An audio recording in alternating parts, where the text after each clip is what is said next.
Welcome back to Dawn Hunters. I'm Captain William. And I'm Yana. We've been living aboard for the last 7 years, actually almost 8. And we are here in Thailand refitting and upgrading our 53-foot aluminum catamaran. That is right behind us. Check out our past episodes where we went through the upgrades that we're doing to this boat. And finally, we're taking all of this experience and wrapping it into one bundle and doing those upgrades for this vessel to be able to be off-grid. And because you guys have had so many great suggestions, we're starting to go more into detail of the things that we're doing item by item.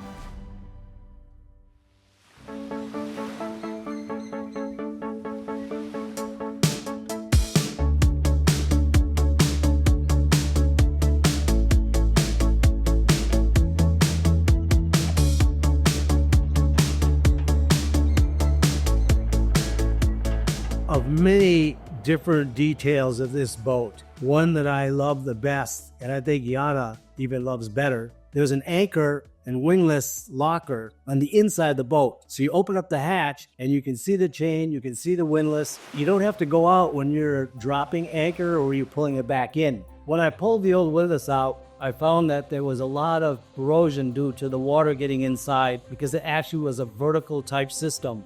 So what I've decided to do is make a bigger hatch, change the vertical up for a horizontal system, and that we have an ability to pull the chain back, because what was happening is when we pulled up a lot of chain, it was stacking up inside the anchor locker, and then you had to go outside and pull it to the front. So that is a modification that I started doing. Cut the hatch, make it larger, pull the old windlass out, organize the new windlass, make the brackets for it, and then have access and the ability to chain pull from the inside.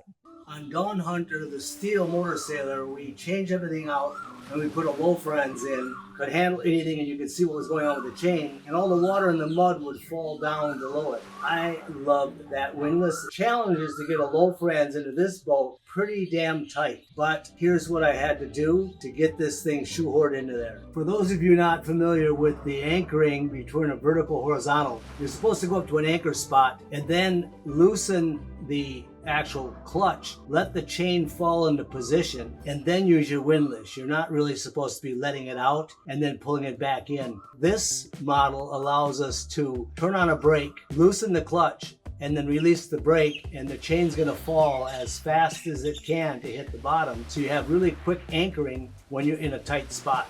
In order to get that low friends in there, I have to fabricate a sub plate, beef it up, but I have to build it inside of the windlass locker, chain locker actually, because it's too big to get inside. And I had to go over to the bigger guy again. I used the big saw and then the little one trying to get close. Then I'll install it and then I'll weld it at the very end. But I had to remove the cleats and all the other hardware. I wanted to keep them there and just leave enough room so I could be pulling the chain, or Yana can pull the chain. At the end of the day, you can never have enough places to tie off a line or a bridle or something else where it anchored. Let's get the rest of this out of there.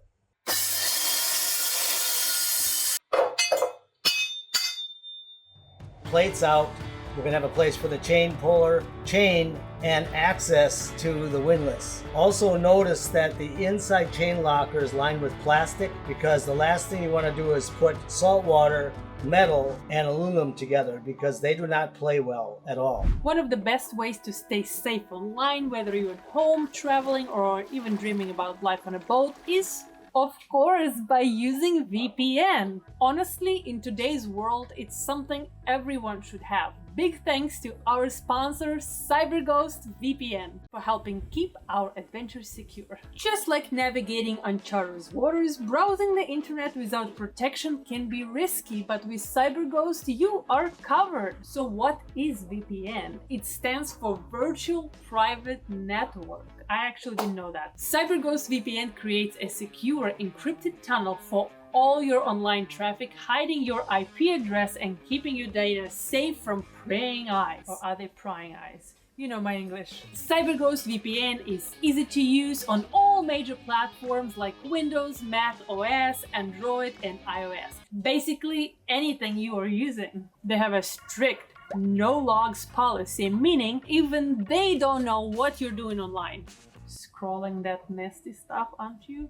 Plus, one subscription protects up to 7 devices at the same time, so you can share it with friends or family. And there is no risk. CyberGhost VPN offers a 45-day money-back guarantee and 24/7 customer support. What else can you ask for? They are giving our users an amazing deal. Just $2 a month plus 4 extra months free. That's 84% off! With over 38 million users and an excellent Trustpilot rating, CyberGhost VPN is one of the best out there, and I love their name. But it's not just about safety. CyberGhost lets you unlock geo-restricted content, access better online deals, and enjoy over 40 streaming libraries like Netflix, Hulu, Amazon Prime, Disney Plus, and more. Whether you're traveling the world like us or just want to explore from your couch, CyberGhost has you covered. This offer is exclusive to our subscribers. Check the pinned comment or the description below to get it. Protect yourself today with CyberGhost VPN. The old windlass that was giving problems and was in a spot that could not be worked on, plus it was a vertical, so salt water was getting down inside of it. I removed that and completely rebuilt the inside of the chain locker, so also when the horizontal windlass got installed, it was able to have the chain fall correctly, so from the inside lower helm station we can do the anchoring, do the retrieval, and at the same time be able to pull the chain aside when it does the telescoping or the pyramiding that happens a lot when you let a lot of anchor chain out. So this was super tight. We made a larger area for access and got the positioning perfect. So as much as we anchor and we keep moving, we're not going to be having those issues of what and how we manage that chain. On Dawn Hunter, our first boat, we installed a low-fronds horizontal windlass and it was amazing. So to get that same system jammed into this boat meant a little bit of creativity, but it was able to be fitted properly by removing the top cleat, lowering by almost maybe say 10 centimeter to get the correct height, but now the chain and everything's working perfectly.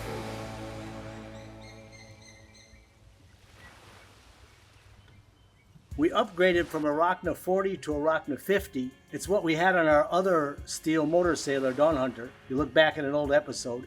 And we have a 12 millimeter chain. So with the chain and the Rockna 50, we will definitely have supporting ground tackle to hold this thing tight in a storm.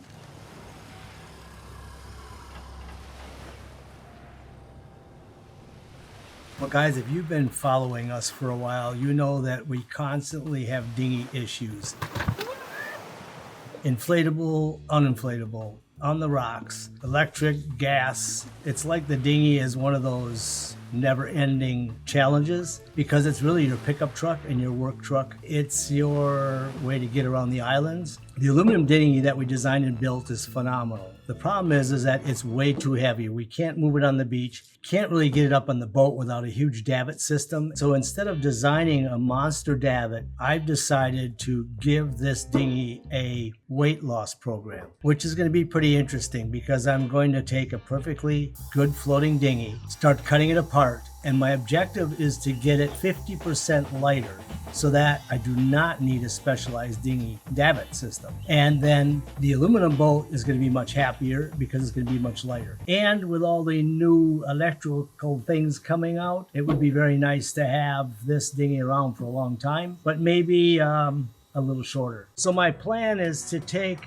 2 feet out of the length, remove the complete floor system, and remove the center console. Then I'll be able to put the batteries lower in a dedicated watertight IP66 box, and then the seat will be lower, still have the buoyancy and the floating advantage of the aluminum pontoons, but we'll have a bilge pump system and a drain plug like every other dinghy does.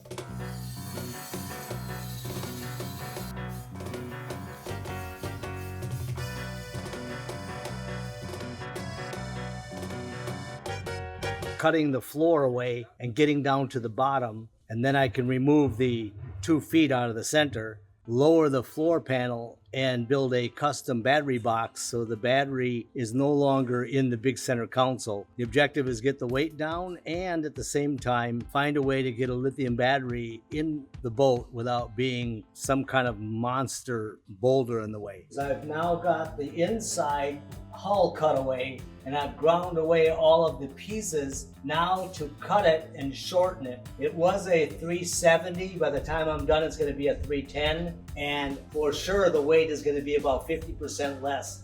That's going to be the objective.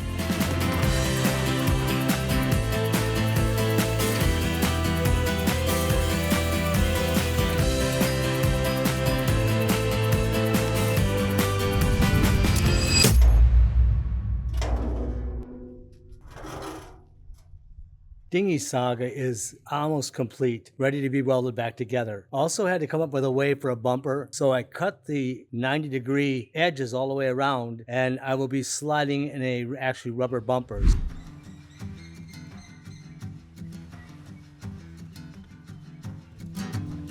The vessel has an amazing dive/swim platform that moves up and down, running on a winch that's inside of a winch box. Allows the deck to go all the way down and connect the two lower hulls at the waterline, but then come all the way up and be utilized as a place for grilling, hanging out, or even having the dinghy. So this was not operating, and I had to take it all apart, change out some items. Right now I have a temporary winch just to make sure that I've got everything correctly organized, and I'm designing a winch using a windlass motor and gearbox. Another big concern I have is whether or not these Dyneema lines are going to hold this. It's been fine for the last 10 years and I've serviced everything, but I wanted to have more of a safety feature. When it was down, it would be locked, and when it was up, it would be locked. So I went through all kinds of different options and ended up with actually putting a hole through the tubes and being able to slide a locking pipe on the port and starboard side, and now this platform is locked and good. It also allows me to work on the winch or the line if I have a problem. And did I mention that I can do all of this, or Yana can do it, from the dinghy with a remote? Naturally, it has the manual switch, but remote lets us get the platform where we want when we're coming in with the dinghy. So if we have to load groceries, dive gear, dog, whatever, this is the ticket.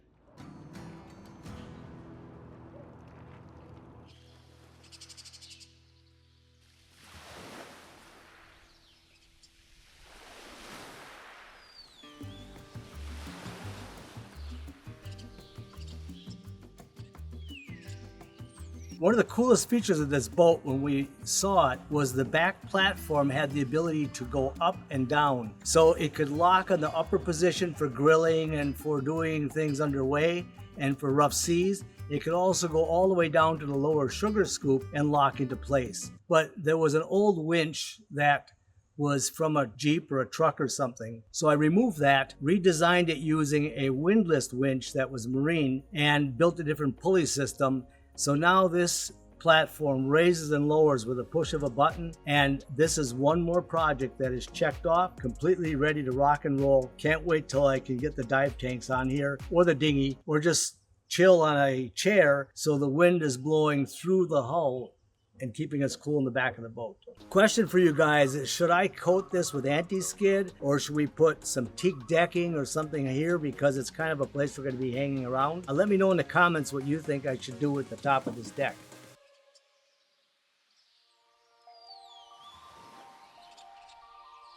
Who needs a gym in Thailand? Because when you build a paint booth like this, it is hot, but it's required so the paint doesn't fly all over the boatyard. And we were going to do little spots here and there, but it was better just to sand the whole damn thing and do it correctly one time, and hopefully for a long time. The windows had a lot of corrosion around them. As you probably saw in our videos, the windows look like one black line, right? It looks like very sleek and sexy. So in between the windows, that was not paint, that was tape, some black rubbery thing. So because when the paint was starting to chip away and corrode, then they put just tape over it, and that's how the boat was floating for a while. So when we got the boat and we discovered that that was tape, we knew that that's something that had to be done. And we don't know if the paint was applied incorrectly or it just happened over time, but basically that's one thing on our list that we had to tackle sooner than later. After we had Dawn Hunter 1, which was a steel motor sailor, there was anti-skid all over the deck. At first, we weren't too sure about it, but after a while, you can step on it, you can drop dive tanks on it. It is like invincible. And when you want to clean it, you get out the pressure washer and you pressure wash it away. So on this boat, being aluminum, we definitely had the opportunity to do anti-skid. We are doing all of the outer deck anti-skid with a number 6 grit. It's very aggressive, but it also dissipates the heat. So when you're walking on it, your foot isn't totally flat on aluminum, which makes one hell of a difference, even though it's darker. Him adding the anti-skid. So the other thing is that when you lay down the base paint and then you sprinkle on the anti-skid, you wait. And when it gets pretty well dry, then you mix paint with a different consistency, roll it over the top of the anti-skid so you have anti-skid there, but also some paint is mixed with it, which gives you a very good protection for the anti-skid.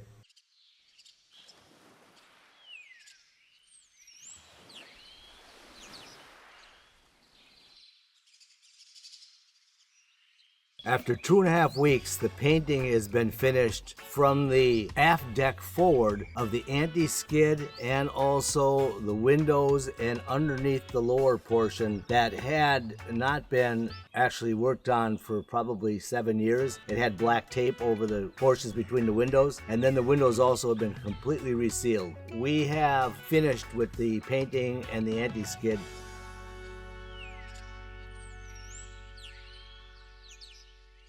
The boat was designed to have a hatch in each cabin, in the port and starboard aft cabin bunk areas and in the forward cabin areas, which were not installed. For me, I'm more concerned about us getting out of this boat if there's a fire or something happens in the middle of the boat. There's only one exit on either side. The hatches not only provide an emergency place to get out in the event there's a problem, but also it provides a lot of airflow through the hulls. So we'll be cutting 4 very large holes in between the structural part of the boat and installing commercial hatches, which are tempered glass, very thick. I will be installing them the opposite way of generally what you see. So when we open the hatches, the air at anchor will come in and provide really cool ventilation through the boat. So the ones in the front will be opening forward facing and the ones in the rear as well. And then the air can escape out of the very back hatch that we have on the boat. So we're about to take a saw to this boat and cut. The good thing with aluminum is that structurally it's not going to change anything.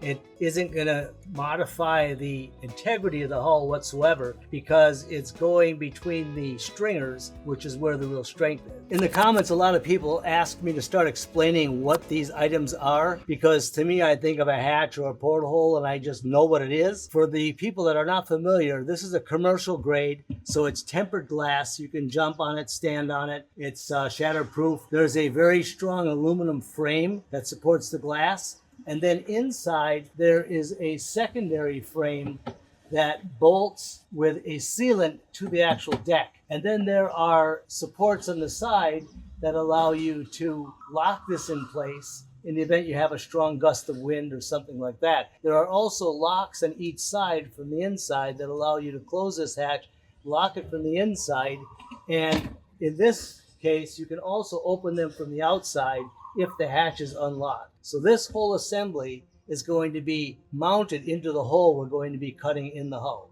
So I would say we have successfully cut the first hole through the frame, through the subframe, but the stringers are 60 to 60 on center. Studying the drawings, it meant that these commercial hatches would fit perfectly between those 2 locations. This happens to be the shower, or will be the shower.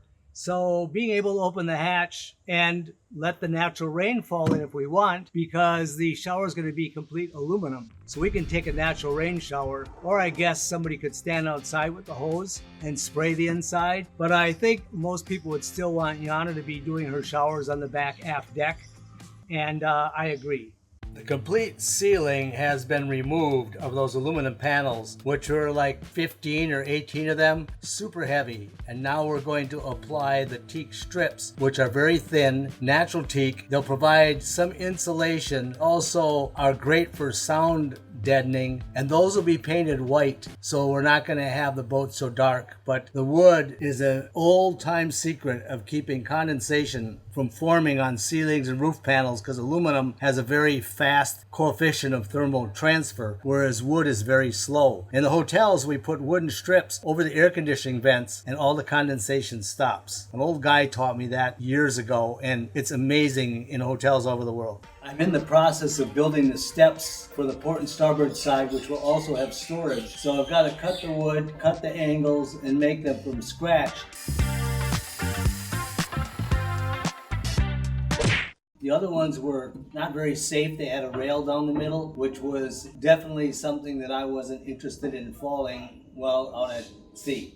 So we are at day 41. I expect another month and a half to 2 months before we can actually get in the water. We could go sooner, but it's so much easier to be working in the rain, and if something's going on underneath the boat with the crew. There's some things that I've encountered with the boat. Definitely needs to be done now rather than later. Don't forget to click on the description link to get the special discounts CyberGhost VPN is granting to our channel users.